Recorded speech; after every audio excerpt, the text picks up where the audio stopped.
سر یہ ہے کہ جو تصوف ہے اس کو اس کے مخالفین بھی تزکیے کے ایلیمنٹ کے حوالے سے تو تسلیم کرتے نظر آتے ہیں، لیکن اکثر یہ دیکھا گیا ہے کہ جو ایک ان کے بقول جو اس کی فلسفیانہ جہت ہے، جو عارفانہ جہت کو پیدا کرتی ہے، اس حوالے سے جو کلام وجود میں آتا ہے وہ کبھی کبھار اس پہ تھوڑا سا تنقید کرتے نظر آتے ہیں. کیا تنقید؟ اگر یہ نہ ہو تو پھر تصوف ہمیں بھی قبول ہے. مثال کے طور پہ سر جس طرح سے وحدت الوجود کا تصور ہے، یا وہ وجود کا تصور جو ایک انسان نے اپنے خدا کے ساتھ تعلق کے حوالے سے سوچا، تو جو اس کے اوپر اترا، اگر تصوف کی جہت سے بات کریں یا جو بات اس پر کھلی، وہ جب بیان کر دی جاتا ہے تو اکثر اوقات بہت سارے لوگوں کو جب وہ سمجھ نہیں آتا تو وہ اس ایریے کو تھوڑا سا تنقید کا نشانہ بناتے ہوئے تصوف کا انکار کرتے نظر آتے ہیں. اس میں بات یہ ہے،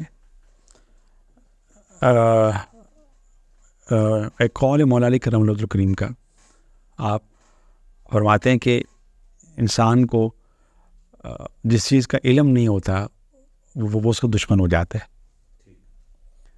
اگر آپ پر شاعری اتری نہیں نا تو آپ شعر کو کہیں گے ضیاء وقت کا ضیاء ہے.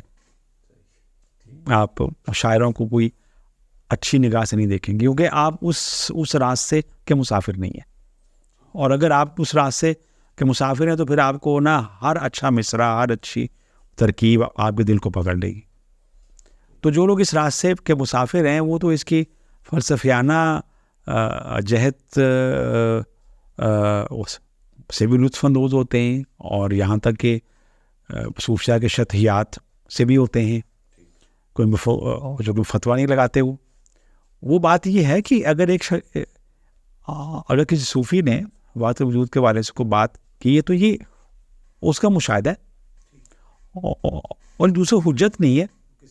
ہاں بالکل. آپ جیسے آپ دیکھیں نا، اگر آپ کوئی اچھا شعر کہہ رہے ہیں کیف میں، تو دوسروں پر لازم نہیں کہ اس کو مانے، لیکن اس کی دشمنی میں آنا یا اس سے خار کھانا، یہ میرا خیال ہے کم فہمی اور کم علمی یا شاید کسی ایک تعصب کا شاخسان ہے. جہاں تک وحدت الوجود کی بات ہے، وحدت الوجود کے بارے میں قبلہ واصف واصف رحمۃ اللہ نے فرمایا ہے کہ یہ کہ وحدت الوجود جو ہے مشاہدہ ہے، علم نہیں ہے. ایک کتاب سے اٹھا ہوا علم نہیں ہے، وہ اس کو آپ لے کر چل ہی نہیں سکتے. لیکن اگر مشاہداتی اعتبار سے اگر اس کا کوئی بال برابر بھی سایہ پڑ گیا اگر آپ کے شعور پر، تو پھر آپ اس سے ودرا نہیں کر سکتے. پھر آپ اس میں ڈوبے ہی ڈوبے. ایسے ہی بال کے برابر سا ایک آپ کو ہلکا سا چھو بھی جائے، بال جبریل علامہ اقبال کہنا جی، جب وہ کہتے ہیں جبریل کا پیر چھو گیا تھا ان کے شعور کو مجھے. تو بات یہ ہے کہ بیان پر فتویٰ، مشاہدے پر فتویٰ نہیں ہے، شعور پر فتویٰ نہیں ہے. ایک شخص شعوری طور پر وہ جان گیا ہے کہ کثرت حتمی نہیں ہے، کثرت عارضی ہے، اور جو چیز حتمی ہے وحدت ہے. اور اس کو جب وہ بیان کرتا ہے تو اس کی مجبوری ہے کہ اس نے منطقی پلیٹ فارم پر بیان کرنا ہے. پھر مثالیں بھی دے گا وہ، اور کوئی مثال حتمی نہیں ہوتی. اگر کسی کو بہادری کا علم نہیں ہے اور اس نے کہہ دیا یہ تو شعر ہے، تو اس کا مطلب یہ نہیں کہ اس کی دم بھی ہے اور اس کے مونچھیں بھی ہیں جی. وہ صرف اس کا ایک پہلو ہے، بس ایک پہلو ہے. تو اصل میں بات یہ ہے کہ